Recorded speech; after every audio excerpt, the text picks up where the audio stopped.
Hello guys, welcome back to our channel. मेरा नाम है चैतन्य और आज मैं बताने वाला how to fill the form of ME और MTech for the academic year 2020 to 2021 batch. Okay, मुझे इसके लिए बहुत ज़्यादा रिक्वेस्ट आ रहे थे कि हमसे फॉर्म भरा नहीं जा रहा है, इसलिए मैं फॉर्म रजिस्ट्रेशन फॉर्म कैसे भरते हैं लेके आ गए हो। और आपको ये खुशी की बात बता दूँ कि मैं भी एमई के लिए फॉर्म भर रहा हूँ। ओके, सो आपको बहुत ज़्यादा आसानी जाएंगी फॉर्म भरने के लिए।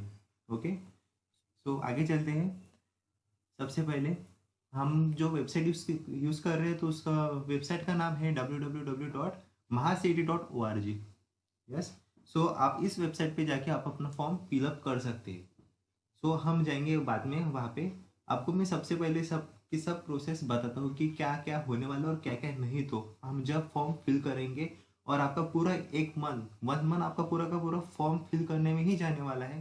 फॉर्म मतलब फॉर्म तो अभी फिल करेंगे अपन, लेकिन आपको ये राउंड वगैरह खेलना और एडमिशन वगैरह लेना, इन सब बातों में आपका पूरा वन मंथ जाने वाला है, चले जाने वाला है। फिक्स रखो ध्यान में। ओके, सो आपको बता दूँ सबसे पहले क्या क्या अपने को ज़रूरत है और क्या क्या नहीं फॉर्म फिल करने के लिए। ओके, मैं आपको पहले डिटेल इन्फॉर्मेशन देता हूँ इस वीडियो में, और अगले अपना रजिस्ट्रेशन फॉर्म कैसे फिल करते हैं इसके लिए वीडियो लेके आता हूँ। ठीक है, तो सबसे पहले अपने पास एक कंप्यूटर की ज़रूरत है या फिर मोबाइल की।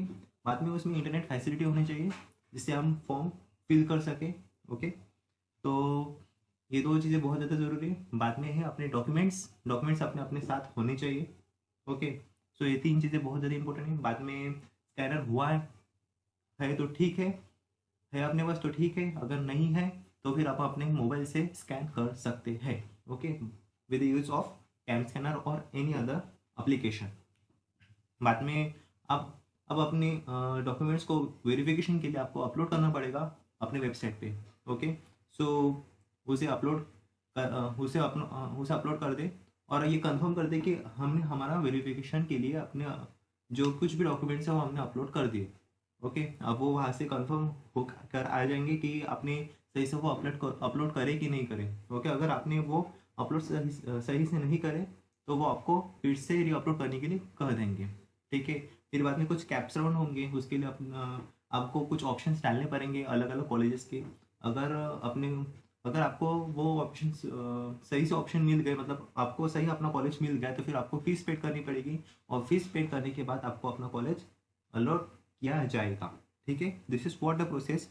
एंड मैं आपको अभी धीरे धीरे धीरे धीरे आराम से ऑल ऑफ द प्रोसेस को एक्सप्लेन करूंगा। ठीक है, उसकी एलिजिबिलिटी क्राइटेरिया क्या है और हम टाइम टेबल भी डिस्कस करने वाले हैं कि कौन से टाइम पे क्या क्या होने वाला है और कितने कितना टाइम दे रखा है। ओके, सो ये पहला पूरा पैराग्राफ में यही था, मतलब कि यहाँ से लेके तो यहाँ से यहाँ तक या फिर यहाँ तक वही था। ये प्रोसेस ऑफ एप्लीकेशन में क्या दिया है मैं बता दूँ आपको कि जो कुछ भी एप्लीकेशन है वो सही से होना चाहिए और आपके पास इतना इनफ इंटरनेट होना चाहिए, इतना इंटरनेट स्पीड होनी चाहिए कि वो अच्छे से वो फिलअप किया जाए। और आपके जो डॉक्यूमेंट्स है पहले मैं बता दूँ कि पहले ऑफलाइन मोड में आपके डॉक्यूमेंट्स वेरीफाई होते थे, मतलब आपको एक कॉलेज दिया जाता था जहाँ पे आपको जाना पड़ता था इस कॉलेज में और वहाँ से आपको वेरीफाई करना पड़ता था अपने डॉक्यूमेंट्स। ओके, लेकिन इस बार वैसा नहीं है, आपको अपने घर पे ही रह के आपको ऑनलाइन डॉक्यूमेंट्स वेरीफाई करने के लिए भेजना पड़ता है उस सेंटर पे। और उस सेंटर का नाम है, वो सेंटर का नाम बहुत ही हार्ड है यार। कहाँ पे?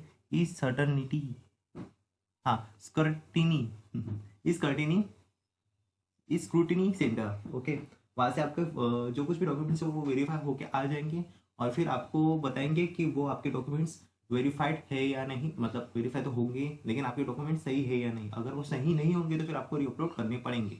ओके, सो उसके बाद में आते हैं अपने एलिजिबिलिटी क्राइटेरिया के ऊपर। So what is the eligibility? So यहाँ पे ना अपने को दो पार्ट दे रखे हैं। First one is the for the Indian, means if your Indian you can go with it, मतलब you can go with the left side, and if you are out of the country then you can go with the other side. Okay, so let's do it. Let's go for the left side. The candidate the candidate should be an Indian national. Okay, अब Indian national के लिए क्या है क्या नहीं आप वो देखते हैं कि अपन eligibility. Okay, so what is the eligibility criteria? Let's see with the left side. That should be Indian. Okay, Indian national. The first one, what is the criteria for the Indian is जो student है और जो candidate है जिसने bachelor और pharmacy की degree ले ली है, उनका एटलीस्ट 50% तो भी 50% का तो भी क्राइटेरिया होना चाहिए, तो भी वो एलिजिबल है। ओके, और जो डिसेबल है स्टूडेंट्स, उनके लिए 45% का क्राइटेरिया दिया गया है, ताकि वो उसमें एडमिशन या फिर रजिस्ट्रेशन फॉर्म भर सके। ओके, अगर उसके नीचे भी होगा तो फिर कुछ ज़्यादा फर्क नहीं गिरेगा, फर्क गिरेगा, लेकिन उसको जो टॉप लेवल के कॉलेजेस है वो नहीं मिल सकते। Okay, this is what the criteria. And the third one is past bachelor student in the relevant courses of engineering and technology or pharmacy as specified in the eligibility criteria for admission to a postgraduate course of the concerned university for which admission is being sought। okay, आपने जो जिस field में, जैसे कि field मतलब कि होता है आपकी computer science engineering degree, electronics and telecommunication, electrical and blah blah blah, जो कुछ भी ये है कोर्सेस है, रिलेवेंट कोर्स में आपने जो पास आउट किया है अपनी इंजीनियरिंग और या फिर फार्मेसी, ओके, तो वो उस एलिजिबिलिटी क्राइटेरिया में भी बैठता है कि नहीं बैठता, वो भी बहुत ज़रूरी है इधर। Okay, to for taking the admission in a post graduate degree course. Okay, जो यूनिवर्सिटी है वो देखते हैं कि उस ब्रांच में आपने कितना महारत हासिल की है और कितनी नहीं की है। ओके, सो उसके बाद है, अपने को वहाँ पे दो पार्ट में डिवाइड कर दिया है। एक जो इंजीनियरिंग स्टूडेंट है उनके लिए गेट एग्जाम होती है, और जो फार्मेसी स्टूडेंट है उनके लिए जीपैट एग्जाम होती है।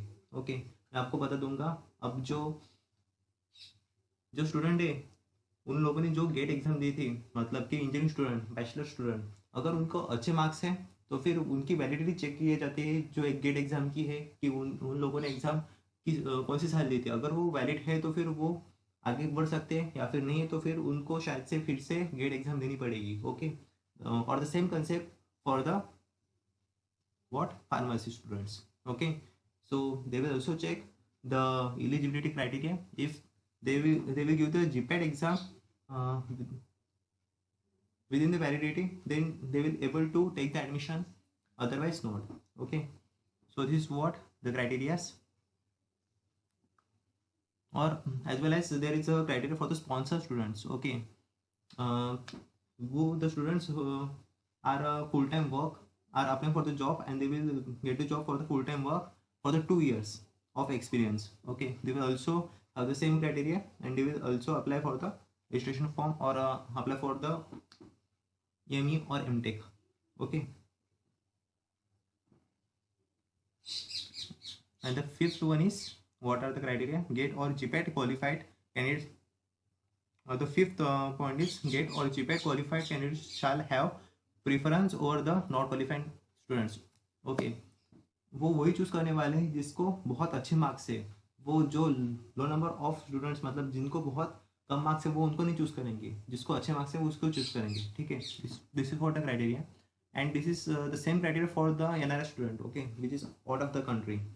उनको भी 50 मार्क्स चाहिए, और उनको भी बहुत अच्छी महारत हासिल चाहिए, जिन लोगों ने फार्मेसी या फिर बीटेक में या फिर BE में जो कोर्स लिया था, उन लोगों उसमें वो बहुत अच्छा या फिर बहुत पक्का होना चाहिए, तभी वो वहाँ पे एडमिशन ले सकता है। ठीक है, मतलब अच्छे कॉलेजेस में ये इतनी एलिजिबिलिटी क्राइटेरिया होती है for taking the admission. Now here is the note, let's see the note. जब भी कैप राउंड होते हैं ना अपने, तो फर्स्ट नोट क्या है, जब भी अपने कैप राउंड होते हैं तो उसके पहले अपने को अपना JEE में नहीं, सॉरी JEE में नहीं, अपने गेट का जो स्कोर कार्ड है अपने को वो देना पड़ता है वेबसाइट को, ताकि वो अपने वेबसाइट के ऊपर से वो कॉलेजेस अपना स्कोर कार्ड ले ले, और अपने गेट के एग्जाम के जो नंबर है वो देख ले, और फिर अब उसके हिसाब से वो अपने को कॉलेज सिलेक्ट कर ले। ठीक है, this what the first note. और the second note is, candidates who have appeared GATE in 2020 but their score is not valid or have marks below qualifying marks shall be considered on the basis of mark obtained out of 100। okay, so if the student have gave the exam in 2020, okay, जो student ने इस साल में exam दी है और उनको अगर कम marks है, तो फिर वो क्या करेंगे, आउट ऑफ 100 में से वो कैलकुलेट करेंगे, और फिर आपको कंसिडर किया जाएगा कि आपको वो कॉलेज मिलेगा या ना मिलेगा। ठीक है, अब वो खेल सकते कि नहीं खेल सकते। अब the third note is, preference shall be given to this valid score candidate और not valid score. Okay, of course मैंने आपको बता दिया था पहले ही, जो कि अपनी एलिजिबिलिटी क्राइटेरिया में था। जिनको अच्छे मार्क है उनको प्रेफरेंस मिलेगा, जिनको नहीं उनको नहीं मिलेगा। नाउ रजिस्ट्रेशन प्रोसेस में क्या क्या करना पड़ता है, क्या क्या नहीं, देखते हैं अब। ओके, तो सबसे पहले मैंने आपको बताया था कि वेबसाइट का नाम है www.mahacet.org। इस वेबसाइट से आप अपना रजिस्ट्रेशन फॉर्म भर सकते हैं। ओके, और आपको उसके लिए फीस पेड करनी पड़ेगी, जो कि मैं आपको बाद में बताने वाला हूँ। जो आपको फीस पेड करने वाले हैं, तो आपको 3 वे से आप कर सकते हैं। First one is the credit card, second is the debit card, and third one is the net banking. Okay, this is the 3 procedure we have to pay the money, pay the fees. Okay, now जो general category के candidates हैं उनके लिए fees है 1000 rupees. ओके, जो general category में आते हैं उनको 1000 फीस देनी पड़ेगी। और जो रिजर्व कैटेगरी में आते हैं, ओके, जैसे कि SC ST VJDT NTA NTB NTC and NTT OBC SBC and EWS have to give the fees of 800 rupees only। Okay, and जो आउट ऑफ कंट्री के स्टूडेंट है उनको 5000 रुपीज़ फीस पेड करनी पड़ेगी for the seat allotment. Okay, and now let's see the time table, what was the schedule. So सबसे पहले अपने को 11 से 17 तारीख तक अपना रजिस्ट्रेशन फॉर्म भरना पड़ेगा। ओके, 11 से 17 तारीख तक 17 डेट तक आप अपना रजिस्ट्रेशन फॉर्म भर सकते हैं 12 बजे तक। ठीक है। ओके, तो सेकंड पॉइंट क्या है कि आपको अपने डॉक्यूमेंट्स भी वेरिफिकेशन के लिए भेजना पड़ेगा। ओके, तो आप सेकंड इसमें क्या है, मैं बता दूँ आपको कि डॉक्यूमेंट्स वेरिफिकेशन आपको 11 से 17 तारीख को देना है इसको, वेबसाइट को। तब उस टाइम पे आपका वेरिफिकेशन के लिए वो डॉक्यूमेंट्स चले जाएंगे। अगर आपको उस में अगर कुछ प्रॉब्लम आती है, मतलब during scrutiny of application form candidate should do, अगर आपको इस स्क्रूटिनी की तरफ से कुछ प्रॉब्लम आती है तो फिर आपको क्या क्या करना पड़ेगा, अभी मैं आपको बताता हूँ। If no error is found, the status of verification and confirmation of the application form shall be available in candidates login along with receipt cum acknowledgment. Okay, अगर आपको कुछ एरर आता ही नहीं है तो फिर आपको सीधे सीधे वो वेरिफिकेशन एंड कंफर्मेशन देना पड़ेगा। में if error is found, the detail of error shall be intimated to candidates by reverting back his or her application form its rectification through candidates login. Okay, अगर आपको कुछ प्रॉब्लम आती है तो फिर आपको फिर से पीछे जाना पड़ेगा और फिर वहीं से आपको लॉगिन वगैरह करके आपको फिर से वो फॉर्म वगैरह फिलअप करना पड़ेगा। फॉर्म आपको वो फिर से सही से सब कुछ बातें करनी पड़ेगी। ठीक है। Candidate shell edit the reverted application form from 11/12 to 17/12 and resubmit the application form is scrutiny through his or her login. Okay, आपको वो 11 से 17 तक आपके अगर फॉर्म्स कुछ भी गलत भरते हो तो फिर आपको वो सही कर दिया जा सकता है, वो भी 11 से 17 तारीख तक ही ओनली। ठीक है, अब देखते हैं आगे क्या है क्या नहीं। तो एंड जो NRI स्टूडेंट है उनके लिए भी सेम है, आपको भी प्रिंट सेंड करना पड़ेगा online field and submitted application form and copy of uploaded documents by hands और speed post courier for verification and confirmation to director college तो Pune Shivaji Nagar blah blah blah. Okay, आपको वो पुणे में देना पड़ेगा, आपको कुरियर या फिर हैंड स्पीड से वो जो डॉक्यूमेंट्स है वो सेंड करने पड़ेंगे। ठीक है, बाद में आते हैं थर्ड, और उसमें आपको अपनी मेरिट लिस्ट दिखेगी। Okay, display the provisional merit list for Maharashtra state all India candidates on website. Okay, आपको अपने वेबसाइट पे अपनी मेरिट लिस्ट दिखेंगी कितने तारीख को, 20 तारीख को। ओके, फिर बाद में आते हैं अगले चीज़ पे, submission of grievances if any for all type of candidates. Okay, अगर आपको जब सब को वो जो सेंटर है सब्सटिट्यूटिव क्या है तो वो ओके, वो जो सेंटर ने आपको अगर कुछ गलत चीज़ें बता दी, ओके, मगर अगर उन लोगों ने आपको कुछ एरर दिखा दिया तो फिर आपको 21 से 23 तारीख तक शाम के 5 बजे तक, 5 PM क्या होता है क्या नहीं क्या पता, 5 बजे तक आपको अपना पूरा का पूरा जो भी डॉक्यूमेंट्स है वो वेरिफिकेशन के लिए फिर से देने पड़ेंगे। जो कुछ भी गलत आता है तो आपको री-अपलोड करना पड़ेगा। ठीक है, candidate shall raise the grievances about a correction required in the data display in provisional merit list through his or her login. Okay, सो आपको वो मेरिट लिस्ट देखने के बाद आपको अपने जो भी कुछ भी डॉक्यूमेंट्स है वो करेक्शन के लिए भेजने पड़ेंगे। मतलब करेक्शन आएगा तो फिर आपको वो करेक्ट करके वापस देना पड़ेगा। ठीक है, the application of such candidate shall be reverted back to the candidate his or her login for the rectification. Candidate shall upload the requisite documents to substantiate the claim of any correction concession. वो वही बात है यार, मैंने आपको बता दिया। और फिर आपको वही रिसीव वगैरह देके एक्नॉलेजमेंट करना पड़ेगा, ठीक है, कि हमने वो ये सब बातें कर ली। Display of the final merit list Maharashtra all India candidates on website. Okay, ये जो 24 तारीख को आपको फाइनल मेरिट लिस्ट मिल जाएगी, जिसमें अब कुछ भी प्रॉब्लम नहीं है। ओके, अब आपका सब कुछ सही होना चाहिए इस टाइम पे 24 को, ठीक है। फिर बाद में display of provisional category wise seat matrix for cap round 1। Okay, आपको फिर कैप राउंड 1 की सीट मैट्रिक्स दिखाई जाएगी। ओके, कितने 24 को ही। फिर बाद में आपको online submission and confirmation of option form of cap round 1। Okay, आपको अपना फॉर्म भरना पड़ेगा, आपको अपने ऑप्शन डालने पड़ेंगे अपने अलग अलग गांव के बारे में, मतलब आपके अलग अलग कॉलेज के बारे में।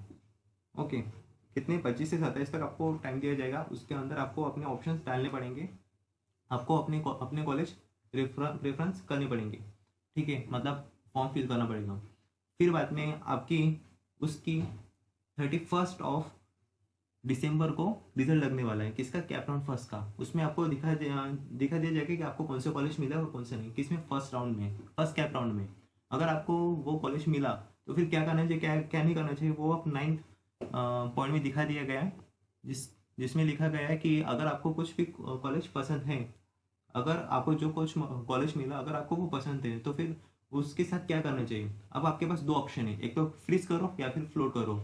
अब फ्लोट मतलब क्या, आप वो कॉलेज रखना चाहते हैं, अपने पास ही रखना चाहते हैं, लेकिन आपको अभी भी अच्छे कॉलेज की आशा है, मतलब आप अभी भी अच्छा कॉलेज चाहते हैं, इससे अभी अच्छा कॉलेज चाहते हैं। अब अपने प्रेफरेंस के हिसाब से अपने कॉलेज डाल लेते हैं। सबसे अगर अपने पास का जो कॉलेज है, मतलब आपको बहुत पसंद है वो कॉलेज, आपने सबसे पहले नंबर पे डाला था, फिर बाद में ऐसे नीचे नीचे नीचे नीचे करके अपने कॉलेज डाले थे। ओके, अगर आपको वो जो कॉलेज मिला जो कि 5 नंबर पे कॉलेज है, आपको अभी कैप फर्स्ट में मिला, अगर आपको वो 5 नंबर के कॉलेज के ऊपर के कॉलेज चाहिए, अभी भी आपको आशा है कि आपको ऊपर की कॉलेज चाहिए, तो फिर आप वो फ्लोट ऑप्शन क्लिक करें, ठीक है, फिर आपको ऊपर के कॉलेज मिल सकते हैं। अगर आपको वही कॉलेज चाहिए तो फिर आप फ्रीज कर दे सीधे सीधे। ओके, और वो फ्रीज करने के बाद आपको उसके लिए फीस पेड करनी पड़ेगी, जिसकी रिसीव आपको संभाल के रखनी पड़ेगी, ठीक है।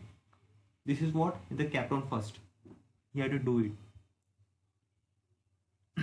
सो इसकी तारीख क्या है, 1 से 3 तारीख तक आपको ये पता चलेगा कैप राउंड फर्स्ट का रिजल्ट। ओके, फिर आपको रिपोर्ट करना पड़ेगा 1 से 3 के बीच में कि आपको क्या करना है और क्या नहीं। तो आपको फ्रीज करना है तो फ्रीज करें, या फिर फ्लोट करना है तो फ्लोट करें। आपको वो उनको जस्ट एक्नॉलेज करना पड़ेगा कि हम ये बात कर रहे हैं और हमको जस्ट वो कॉलेज चाहिए, और उसकी जो आपने फीस पे की है तो फिर आपको उसकी रिसिप्ट साथ में रखनी पड़ेगी, ठीक है। सो what is the 11th point, display of provisional vacant seats of cap round 2। Okay, सबसे पहले अपने को सीट दिखाई देते हैं कि कितनी सीट्स वैकेंट है और नहीं है। ओके, वो है 4 तारीख को। फिर बाद में 12 तारीख को online submission and confirmation of option form of cap round 2। Okay, आपको वो देना पड़ेगा, कंफर्मेशन देना पड़ेगा कि आप ऑप्शन को फिल करेंगे और आप कैप राउंड 2 के लिए जाएंगे। वो है 5 से 6 तारीख तक आप वो कंफर्मेशन दे देंगे, ठीक है।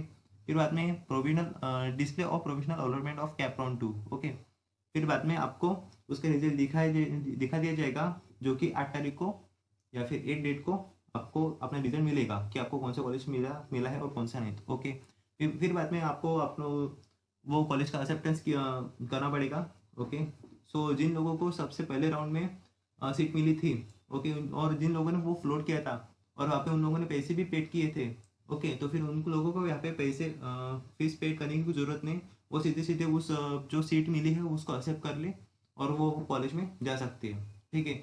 और जिन लोगों को फर्स्ट राउंड में अगर सीट मिली ही नहीं, ओके, तो फिर वहाँ पे उन लोगों ने फीस भी पेड की नहीं होंगे, तो फिर उन लोगों को इस बार इस सेकंड राउंड में फीस पेड करनी पड़ेगी।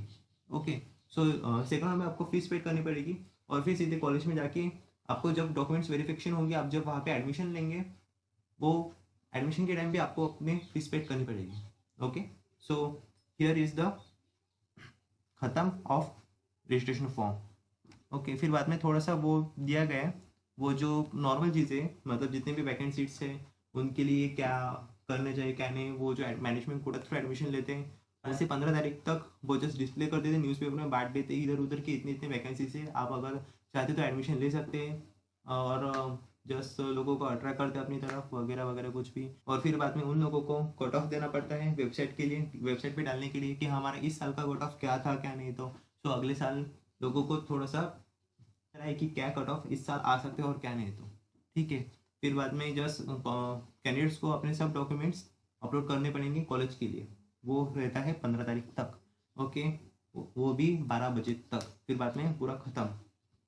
Now here are the notes, important notes. This is it is important. Let's see. This is for all types of the candidates, okay, that they should have to upload their documents for the e-verification, okay। आप सभी लोगों को वो document वो upload करने पड़ेंगे, ताकि जो स्क्रूटिनी जो सेंटर है वो कैसे वो वेरीफाई कर रहे हैं आपके डॉक्यूमेंट्स वो सही है या नहीं है, ओके। फिर वो जस्ट आपको बता देंगे कि आप एलिजिबल है या नहीं। Register candidates shall be consider for the कैपराउंड merit list and admission through cap, okay. फिर वो आपको बताएंगे कि आप एलिजिबल है या नहीं कैपराउंड थ्रू एडमिशन लेने के लिए, okay. So the same concept for the out of country, that is the NRI student.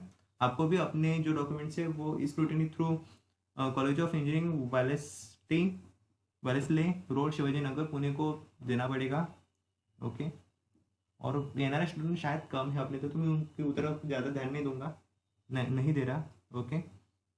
So the third point is the candidate aspiring for admission for institutional quota seat remaining vacant after cap, okay। This is the necessary part, that the management quota of the student, they can take the admission after the cap rounds, okay। And they should also have to e-verify their documents with the help of e-scrutiny, okay। Then there is the important instructions for the candidate। यही सब बातें इसमें बताई गई है कि अगर आपके डॉक्यूमेंट्स वगैरह अगर सही से नहीं डाले गए हैं, अगर स्क्रूटिनी आपको बताया है फिर भी आपने अगर वो डॉक्यूमेंट सही से नहीं डाले, तो फिर आप रिजेक्टेड किए जाओगे और आप कैप राउंड नहीं कर पाओगे, ठीक है। तो सेकंड पॉइंट ये है कि आपको अपने डॉक्यूमेंट्स मतलब जैसे कि कास्ट वैलिडिटी, जो SC ST VJ DT NT A NTB NTC NTT, इन ये जो लोग हैं उनको अपनी कास्ट वैलिडिटी भी सबमिट करनी पड़ेगी, मतलब कि अपलोड करनी पड़ेगी।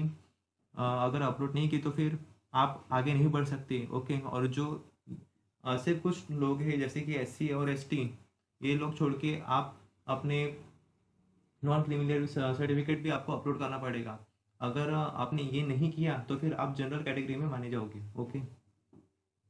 So this is what the second point, and the third point is EWS candidate also have to upload their certificate, okay, and certificate should be February 2019 only, means they had to upload their certificate with the dated 12th of February 2019 only, okay। This kind of certificate is only allowed for the registration, okay। And then for the NRI student, they also have the same procedure, but they have to fill up the registration form separately, okay। Candidates who have registered as a reserve category candidate but unable to produce required certificate for reservation claim during e-documents verification stage shall have to pay difference of fee of ₹200 through online mode only, okay।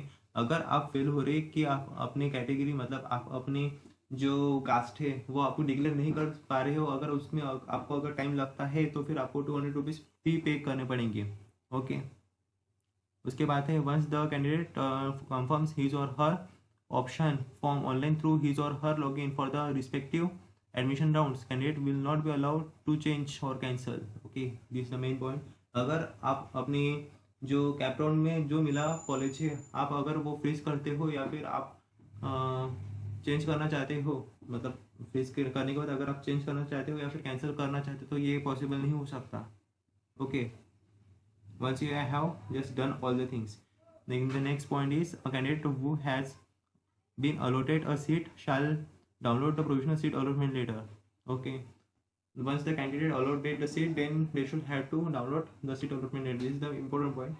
Then the next point is the seat acceptance fee shall be ₹1,000 for all the candidates, okay। The candidate has to pay the seat acceptance fee during first reporting only. This fee shall be treated as a non-refundable process, okay। So this is what the thing, if the candidate should reserve means get the seat, then in the first round, then they should have to pay ₹1,000, okay। If he want to cancel the admission, if he want to change anything, then that decision, then the money should not be refundable. Okay, आपको वापस नहीं मिलने वाला. This is what the thing. Then the next thing is seat will be confirmed by the allotted institute after verification of the original documents and ensuring that the candidate meet all the eligibility norms. The admission in charge of institute shall issue the online receipt of admission confirmation of the candidate. Yeah, correct. Okay. अगर आपको अगर आप candidate है, अगर आपको seat अपनी confirm कर चुके हैं और अगर आपका सब एलिजिबिलिटी में बैठे सब कुछ हो गया आपका, तो फिर आप जब भी एडमिशन की प्रोसेस में रहेंगे तो फिर आपको मतलब कॉलेज को अपनी सीट अलॉटमेंट लेटर देना पड़ेगा. Okay, this is the basic thing जो कि आपको पता होगा और आपने इंजीनियरिंग लाइफ में भी किया होगा. ओके, दो so the last thing is the SC/ST VGDT blah blah blah candidates who submitted receipt of the caste, tribe or the tribe validity certificate, non-creamy layer certificate, EW certificate, type validity certificate, non-creamy layer certificate, what EW certificate at the time of payment of seat acceptance fee by self-confirmation in online mode and submit original certificate at allotted institute on before or on or before 3 of January up to 5 p.m. Okay, to otherwise this candidate shall be considered as open category. Yeah, okay. And their allotment, if any, shall be cancelled. Okay, if you have got the seat, then you have to send all the letters, means all the documents to the institute. Okay, up to the when 3 of January up to the 5 p.m. Okay, if you're not going to send the documents or you're not able to give the documents, then your seat should be cancelled, as well as you can come under the open category. Not as well as you must become in the open category. Okay, so this is what all of the instruction, and in the next session or the next video, let we introduce how to fill the form of the registration. Okay, how to fill the registration form. So मिलते हैं next video में, तब तक के लिए bye bye.